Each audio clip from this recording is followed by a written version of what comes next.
My parents took my $15,000 scholarship money to pay for my brother's car. I moved out and cut contact. That was 2 months ago. Today, they're begging me to help with their mortgage. So this whole mess started back in March when I got this incredible academic scholarship for college. 15 grand, no cap. I'd been grinding for years to get my grades up, staying after school for extra help, cramming for the SATs like my life depended on it. When that acceptance letter came with the scholarship info, I literally cried right there in our kitchen. My parents seemed happy for me too. At least that's what I thought. The scholarship money was supposed to hit my college account in May, but there was this option to have it sent directly to your parents if they were helping manage your college finances. My mom convinced me it would be easier that way. She'd keep track of everything, make sure it went toward the right expenses, all that responsible parent stuff. Looking back, I should have seen the red flags, but I trusted them completely. Younger brother Jake had been whining about needing a car since he turned 17. Not just any car either. He wanted this souped-up Honda Civic he'd found on some dealer lot, complete with racing stripes and an obnoxious exhaust system. The thing cost $12,000, which was way more than our family usually spent on anything. But Jake could do no wrong in my parents' eyes. He was the golden child who played varsity football and charmed everyone at family barbecues. When the scholarship check arrived in early May, I was at my part-time job at Target. I came home that evening expecting my parents to show me the deposit, confirmation, or at least mention that the money had come through. Instead, I found Jake out front washing his brand new Honda, grinning like he'd won the lottery. My stomach dropped immediately. I walked into the house and found my parents sitting at the kitchen table, looking guilty as heck. My mom started with this whole speech about family and sharing and how we all needed to support each other. My dad just sat there nodding along, like a bobblehead. "We used your scholarship money for Jake's car," my mom finally said, "but it's really an investment for the whole family. Jake needed reliable transportation for his job, and this way he can drive you to college sometimes too." I could not believe what I was hearing. That money was mine. I'd earned it through years of hard work and sacrifice. I'd given up hanging out with friends to study, worked weekend shifts at Target to save for college expenses, and stressed myself sick over maintaining my GPA. Now they were telling me it was some kind of family investment? That money was for my education, I said, trying to keep my voice steady. "You can't just decide to spend it on something else." My dad finally spoke up. "Honey, we're still your parents, and sometimes we have to make tough decisions for the good of everyone. Jake really needed this car, and your college fund can be built up other ways." Other ways? Like what? The money fairy? I was already working. As many hours as Target would give me, and I'd applied for every scholarship I could find. This $15,000 was supposed to cover my first year's expenses beyond tuition, which was already mostly covered by financial aid. Jake came bouncing in right then, keys jingling in his hand, acting like everything was totally normal. "Thanks again for helping out with the car," he said to our parents. "I'm gonna take it for a cruise around town." He didn't even acknowledge that it was my money that bought his precious Honda. Not a thank you, not an apology, nothing. That's when I realized my family saw me as nothing more than a resource to be used for Jake's benefit. I spent that night lying awake, staring at the ceiling, trying to figure out my next move. By morning, I'd made my decision. I packed everything, important, into my old duffel bag and backpack. Clothes, documents, my laptop, some photos. I left a note explaining that I was moving out and would be staying with my friend Sarah until I figured out my next steps. The move wasn't exactly smooth. Sarah's family was cool about letting me crash in their spare room temporarily, but I knew I couldn't stay there forever. I picked up extra shifts at Target and started looking for a cheap studio apartment. The whole situation was stressful as heck, but every time I thought about going back home, I remembered Jake washing that car. With my scholarship money and my resolve strengthened, my parents called constantly for the first week. My mom left these long voicemails about how I was overreacting and being dramatic. My dad sent texts saying they missed me and wanted to work things out. But whenever I asked about getting my money back, the conversation always ended the same way, with them explaining why Jake needed the car more than I needed the scholarship. Update. A lot of people are asking if I consulted a lawyer about getting the money back. I'm looking into it, but the scholarship was technically sent to my parents as my guardians, so it's complicated.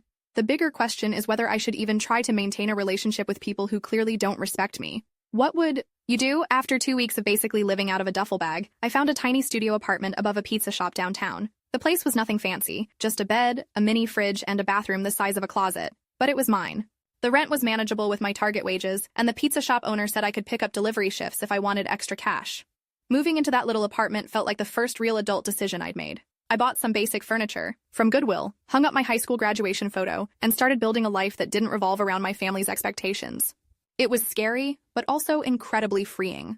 College orientation was coming up in August, and I had to figure out how to pay for everything without that scholarship money. I met with the financial aid office and explained my situation. The counselor was sympathetic but could only offer me additional student loans. I'd graduate with way more debt than originally planned, but at least I'd be getting an education on my own terms.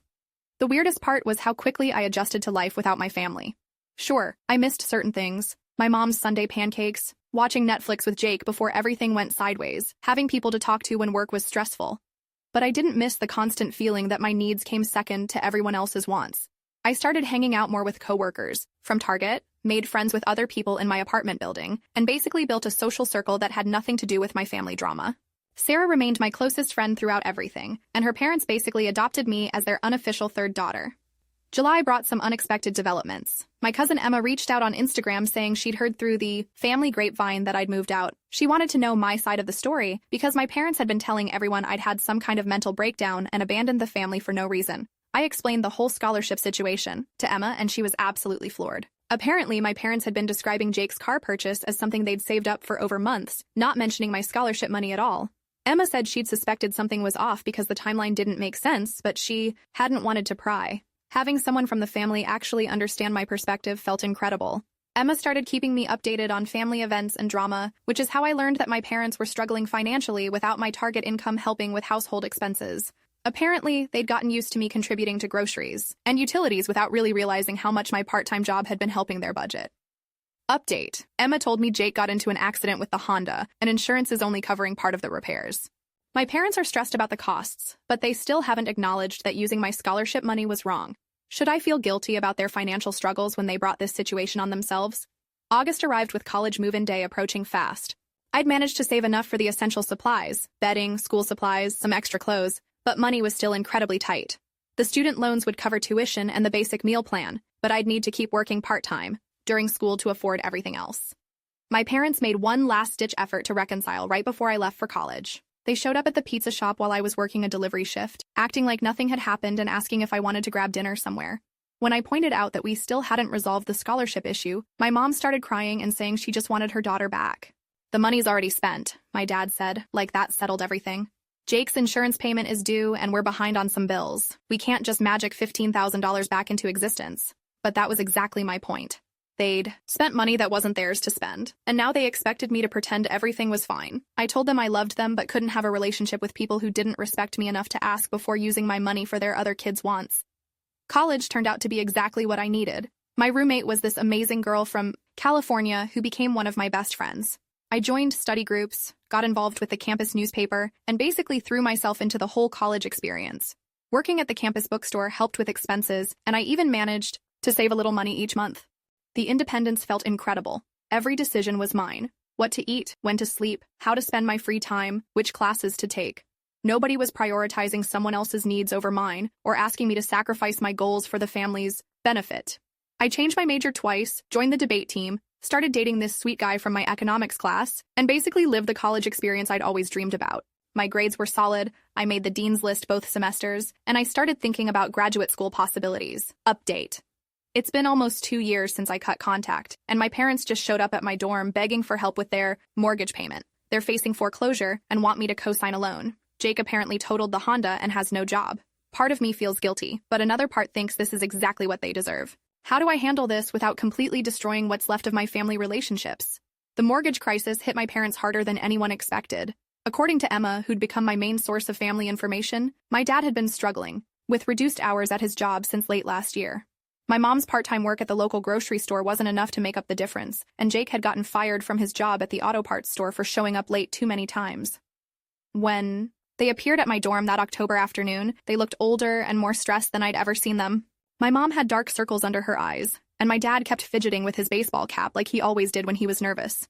"We know we messed up," my mom said, tears already starting. "We should have handled the scholarship situation differently, but we're family, and families help each other through tough times." The irony was incredible. Now they wanted to talk about family helping family, but when I'd needed them to respect my scholarship money, that philosophy hadn't applied. They were facing foreclosure on the house I'd grown up in, the house where I'd studied for countless hours to earn that scholarship they'd given away. "Jake's been looking for work," my dad added quickly, "but the job market's tough right now, and he doesn't have reliable transportation since the accident." Of course it came back to Jake and his transportation needs. The golden child who'd gotten my scholarship money, crashed the car it bought, lost his job, and was now contributing nothing to the family's financial recovery. Yet somehow I was supposed to be the one to save everyone. They wanted me to co-sign a loan to help them catch up on mortgage payments. The monthly payment would be manageable if I kept working and they both found steadier employment, but it would mean tying my financial future to theirs. Given their track record with my money, that seemed like a terrible idea. "I can't co-sign anything," I told them. I'm still paying off the extra student loans I had to take because you spent my scholarship money. My credit needs to stay clean for graduate school applications. My mom started crying harder. We're going to lose the house, all your childhood memories, everything we've built together. Don't you care about that? Of course I cared.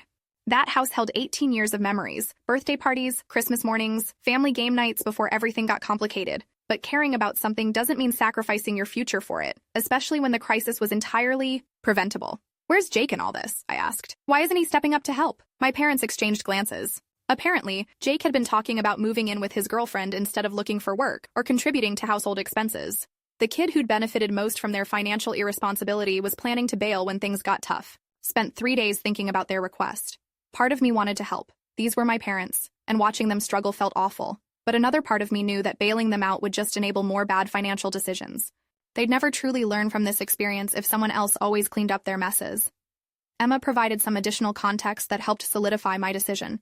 She'd been talking to other family members, and apparently this wasn't the first time my parents had made questionable financial choices. They'd borrowed money from my grandparents several times over the years, and had a history of prioritizing immediate wants over long-term stability. The scholarship money hadn't been an isolated incident of poor judgment. It was part of a pattern of financial irresponsibility that would likely continue regardless of whether I helped them this time. I called my parents and explained my decision. I wouldn't co-sign the loan, but I'd help them create a realistic budget and look for resources, like financial counseling or assistance programs. I also offered to help Jake write resumes and practice interview skills if he was genuinely committed to finding work. My mom didn't take it well. She accused me of abandoning the family when they needed me most, of being selfish and ungrateful. My dad was quieter, but clearly disappointed. They left campus that day without saying goodbye. The next few months were emotionally challenging. I felt guilty about not helping, even though I logically knew I'd made the right choice. My college friends were incredibly supportive, and my roommate helped me work through the complicated feelings about family loyalty versus self-preservation. Emma kept me updated on developments back home. My parents ended up losing the house in February, but they found a small rental that fit their reduced budget better. Jake eventually found a job at a different auto parts store, though he was still living with his girlfriend instead of contributing to family expenses. The forced downsizing seemed to provide a reality check for my parents. According to Emma, they'd started being more careful with money and had even apologized to some family members for previous financial requests. Losing the house was traumatic, but it also eliminated their biggest monthly expense and forced them to live within their means. Spring semester brought some unexpected news. I'd been selected for a prestigious summer internship that would look incredible on graduate school applications. The program paid well enough that I could finally start building a real emergency fund instead of living paycheck to paycheck. My academic performance had remained strong throughout the family drama. If anything, the independence had motivated me to work harder and prove that I could succeed without relying on anyone else's support. I made the dean's list again and started getting recognition from professors for my research projects. The internship introduced me to other students who'd overcome family challenges to pursue their education. Hearing their stories helped me realize that prioritizing your own goals isn't selfish. It's necessary for building the kind of life you want to live. By graduation, I'd been accepted to 3 different graduate programs with full funding packages. The extra student loans from my undergraduate years would be manageable with my earning potential, and I'd never have to depend on my family's financial support again. Emma attended my graduation ceremony, which meant the world to me. She'd been my link to family throughout everything, and having her there felt like having real family support. My parents sent a card with a generic congratulations message, but they didn't attend the ceremony or acknowledge the academic achievements that had made everything possible. Starting graduate school felt like the final step in building my independent life. I had supportive friends, romantic relationships that weren't complicated by family drama, and career prospects that excited me. The scholarship money I'd lost had been replaced by something more valuable, the knowledge that I could overcome major setbacks and still achieve my goals. Jake reached out on social media recently, asking if we could talk. He'd apparently broken up with his girlfriend and was looking for a place to stay. His message included what might have been an apology for not standing up for me during the scholarship situation, but it was buried under requests for help with his current problems. I haven't responded yet.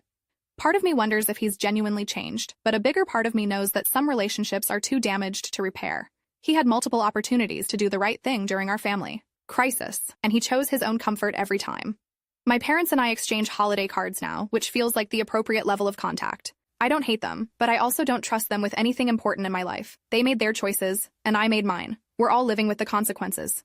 Looking back, losing that scholarship money was devastating at the time, but it forced me to develop independence and resilience I wouldn't have gained otherwise. I learned that family loyalty has to be mutual to be meaningful, and that sometimes protecting your own future requires disappointing people you love. The girl who trusted her parents with $15,000 wouldn't recognize the woman I've become. I'm stronger, more confident, and completely comfortable with putting my own goals first when necessary. My family may have taken my scholarship money, but they accidentally gave me something more valuable, the motivation to build a life they couldn't touch or take away. Graduate school is going incredibly well. I'm conducting research that could influence policy decisions, building relationships with professors who respect my work, and planning a career that will make a real difference in the world.